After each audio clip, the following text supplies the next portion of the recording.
Every person who has ever looked up at a skyscraper has had the same thought, even if only for a second. What is stopping this from falling down? The building stands there, hundreds of meters tall, seemingly defying the most basic rule of physics. Things fall. Heavy things fall faster. And yet, here's a structure weighing hundreds of thousands of tons, standing perfectly still in the wind, surviving earthquakes, surviving the uneven settlement of the ground beneath it, surviving forces that would destroy almost anything else ever built by human hands. The Burj Khalifa in Dubai rises 828 meters above the ground. That is taller than any mountain in many countries. The structure weighs roughly 500,000 tons. The foundation alone consumed more concrete than most cities use in an entire year, and it has been standing without any sign of failure since 2010. Today, we will analyze exactly why it has not collapsed and why the answer is far more complicated and far more counterintuitive than anything most people imagine. Before we go into the engineering, we need to understand what forces are actually trying to destroy a tall building. Most people think the main threat is gravity, the weight of the entire structure pressing downward. This is correct, but it is only one part of the problem. A building like the Burj Khalifa does not simply stand still and resist gravity. It is constantly being pushed sideways by wind. At 600 meters altitude, wind speeds regularly exceed 150 kilometers per hour. At that speed, the lateral force on the building's surface is enormous. The building is essentially being pushed like a giant sail. If you take a piece of paper and hold it vertically, even a gentle breath will bend it. Now imagine a piece of paper 828 meters tall being hit by hurricane force winds every single day. The forces involved are not just large, they are almost incomprehensible in scale.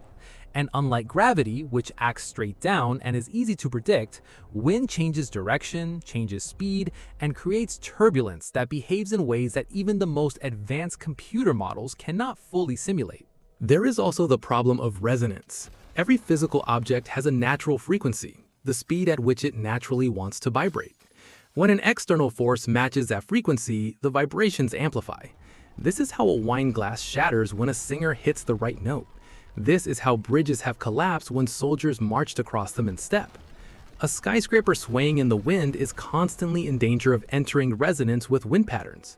If resonance is not controlled, the oscillations grow larger with every cycle until the structure tears itself apart. This is not a theoretical risk. It has caused real failures in real structures throughout history.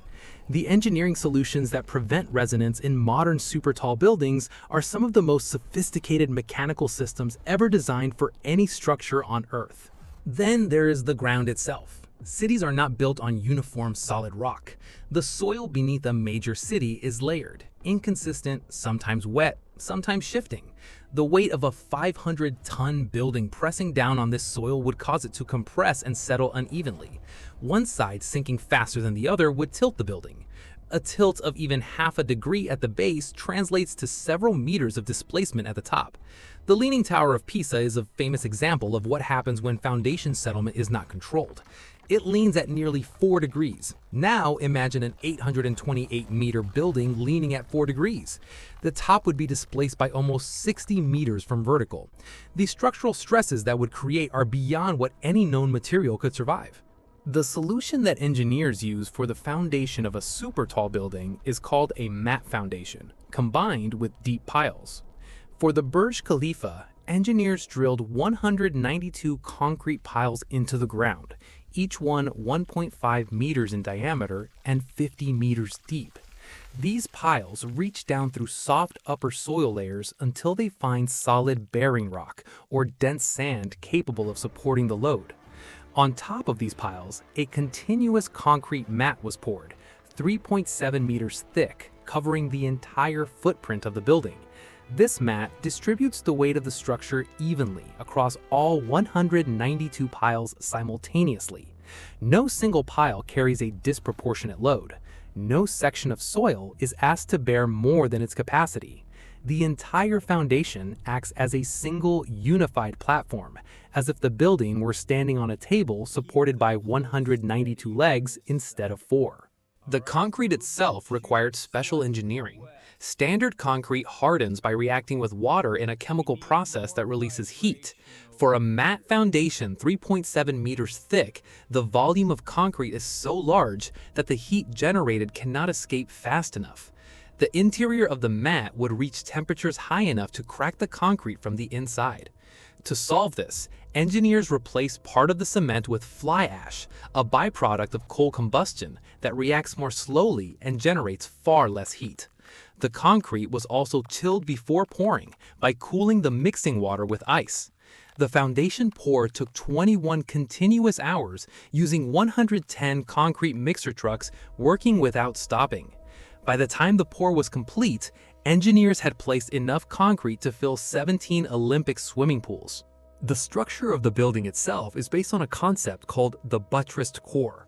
At the center of the Burj Khalifa is a hexagonal concrete core, essentially a hollow concrete tube with walls more than half a meter thick. This core provides the primary resistance to lateral forces, but a simple tube standing 828 meters tall would still be vulnerable to wind. The innovation that makes the Burj Khalifa stable is the arrangement of 3 wings extending outward from the central core, each one offset by 120 degrees. These wings act as buttresses, bracing the central core against lateral movement in any direction. When wind pushes the building from one side, the wing on the opposite side acts as a counterweight, transferring the load back into the core. The core never receives the full force of the wind from any single direction alone. The Burj Khalifa was designed so that its shape itself confuses the wind. The building tapers as it rises, with each setback at a different height on each of the 3 wings. This means that at any given moment, the wind is hitting surfaces of different widths and heights at different points on the building simultaneously. The turbulent wake that wind creates on the downwind side of the building is therefore never uniform. A uniform wake would create a consistent oscillation. A non-uniform wake creates chaotic turbulence that never synchronizes into a resonant frequency. The building is literally shaped to prevent the wind from organizing its attack. This concept is called aerodynamic shaping, and it eliminated the need for the massive mechanical dampers that older super-tall buildings require to survive. The concrete used in the lower portions of the building is among the highest strength concrete ever used in a major structure. Normal concrete used in residential buildings has a compressive strength of around 25 megapascals. The concrete in the lower core of the Burj Khalifa reaches 80 megapascals. It was designed to resist the crushing loads from the weight of 828 meters of structure above, while also being fluid enough to pump upward through pipes. Pumping concrete to heights above 600 meters requires pressures that would destroy standard pump equipment. Engineers developed specialized pumps and concrete mixes that could flow under extreme pressure without the heavy aggregate separating from the cement paste during the long journey upward. As the building rises above 600 meters, the structural system transitions from concrete to steel. Concrete is excellent in compression, but extremely heavy. Steel is lighter for the same strength and performs better in the upper portions of the structure where the primary loads shift from compressive weight to lateral bending from wind by wind. The connection between the concrete core below and the steel structure above was one of the most challenging engineering details in the entire project. The 2 materials behave differently under load and temperature change.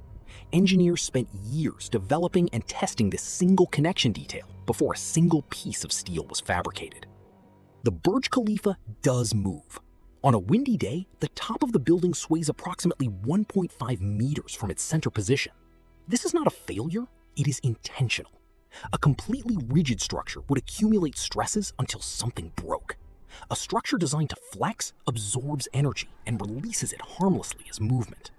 The elevators, the plumbing, the electrical systems, the facade panels, every single component was engineered to function correctly while the building is in motion. When you stand at the top of the Burj Khalifa on a windy day, you can feel the building moving beneath your feet. You are standing inside a machine that is doing exactly what it was designed to do. If this kind of analysis interests you, subscribe. What comes next will be even more interesting.